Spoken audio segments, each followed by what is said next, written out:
భారత్ తనను తాను రక్షించుకోవడానికే ఈ దాడులు చేసిందని అలాగే భారత బలగాలను ప్రశంసలతో ముంచెత్తారు రక్షణ మంత్రి రాజ్నాథ్ సింగ్. ప్రస్తుతం పంజాబ్లో ఉన్నారు. ఫిరోజ్ స్టేట్లో ప్రస్తుతం శర్మను అడిగి మరిన్ని వివరాలు తెలుసుకుందాం. Sharma, please continue.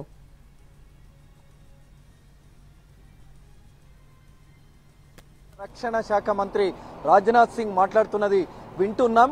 ఆయన నిన్న జరిపినటువంటి దాడుల నేపథ్యంలో 9 స్థావరాలను ఖచ్చితంగా ఉగ్ర స్థావరాలను గుర్తించి ఖచ్చితంగా ఆ ప్రాంతాలనే టార్గెట్ చేసి వాటినే విధ్వంసం చేశామని, వాటిని పూర్తిగా నాశనం చేశామని, ఇందులో 100 మంది ఉగ్రవాదులు చనిపోయారు అనేటువంటి మాటను ప్రస్తావిస్తూ ఇక్కడి రక్షణ శాఖకు సంబంధించినటువంటి అధికారులను అందరినీ కూడా ఆయన ప్రశంసిస్తున్నటువంటి తీరును మనం వింటూ ఉన్నాం. ప్రస్తుతం నేను పంజాబ్లోని ఫిరోజ్పూర్ దగ్గర ఉన్నాను. ఫిరోజ్పూర్లో నిన్న జరిగినటువంటి ఘటనకు ఈ ప్రాంతం అంతా కూడా ఉలికి పడింది. ఒక చొరబాటుదారుడు ఈ ఫిరోజ్పూర్ ప్రాంతంలోనే భారత్లోకి చొరబడేటువంటి ప్రయత్నంలో భద్రతా దళాలు అతన్ని కాల్చి చంపినటువంటి వైనం. అయితే ఇక భారత్ అలాగే పాకిస్తాన్ మధ్య యుద్ధ ఉద్రిక్తతల నేపథ్యంలో జమ్మూ కాశ్మీర్ తర్వాత అత్యంత కీలకమైనటువంటి రాష్ట్రం పంజాబే ఇప్పుడు చాలా కీలకంగా మారింది. పంజాబ్లోని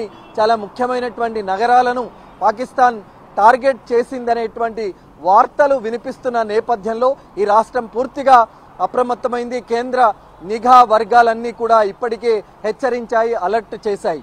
ఇక్కడ గుర్దాస్పూర్ ప్రాంతం, గుర్దాస్పూర్ జిల్లా ఒక చాలా ముఖ్యమైనటువంటి జిల్లా.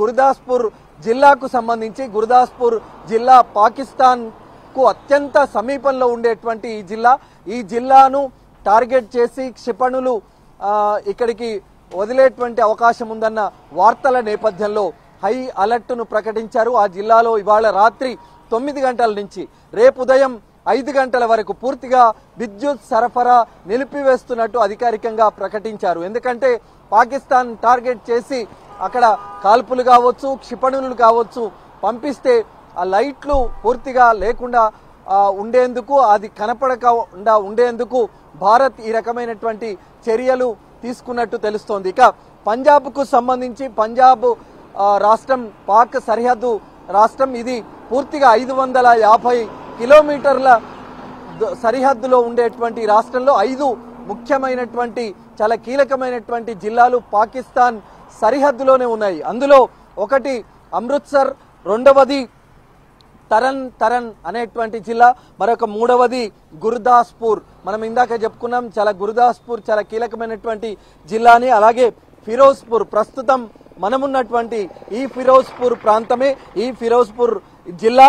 ఈ జిల్లానే పాకిస్తాన్కు అత్యంత సమీపంలో ఉండేటువంటి సరిహద్దు జిల్లా. ఇక మరొకటి ఫజిల్కా, దీనికి కొద్ది దూరంలో ఒక 100 కిలోమీటర్ల దూరంలో ఈ ఫిరోజ్పూర్ ప్రాంతానికి 100 కిలోమీటర్ల దూరంలో ఉండేటువంటి ఫజిల్కా.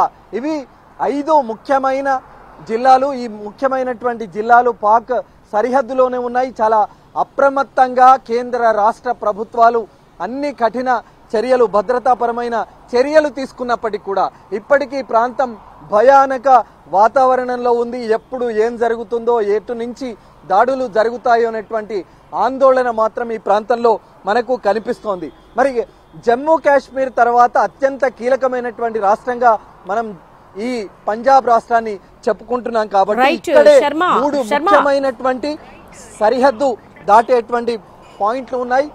ముఖ్యంగా చెప్పుకునేటువంటి అఠారీ వాఘా సరిహద్దు కూడా మనం కొద్దిసేపట్లో అక్కడికి వెళ్తాం కాబట్టి అక్కడ జరిగేటువంటి అంశాలన్నింటినీ కూడా ఎప్పటికప్పుడు మీకు వివరిస్తూ ఉంటాను. జమ్మూ కాశ్మీర్ తర్వాత అత్యంత కీలకమైనటువంటి పంజాబ్ రాష్ట్రంలో ప్రస్తుతం నేనున్నాను. ఎప్పటికప్పుడు జరిగేటువంటి అంశాలన్నింటినీ కూడా వివరించేందుకు నేను సిద్ధంగా ఉన్నాను. ఓ to studio. Right Sharma, thanks.